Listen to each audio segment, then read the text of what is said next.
Ja, v bistvu nisem bil zadovoljen.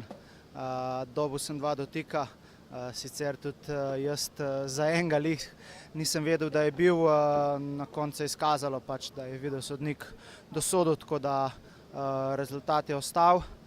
Kar se tiče same vožnje, zavedal sem se, da je proga zelo zahtevna, da se je treba pametno lotiti in tudi tako sem se je lotil. V bistvu kjer sem izgubil največ časa, od kakšne 2 do 3 sekunde je bil v tistem srednjem delu, to se pravi 3 vratca, kjer sem 2-krat ostal v roli in potem je bil tudi malce slabši čas.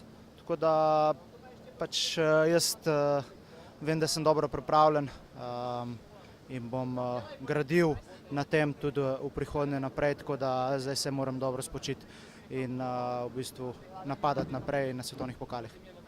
Ja, v bistvu trenirali nismo veliko, ampak mislim, da smo se dobro lotili.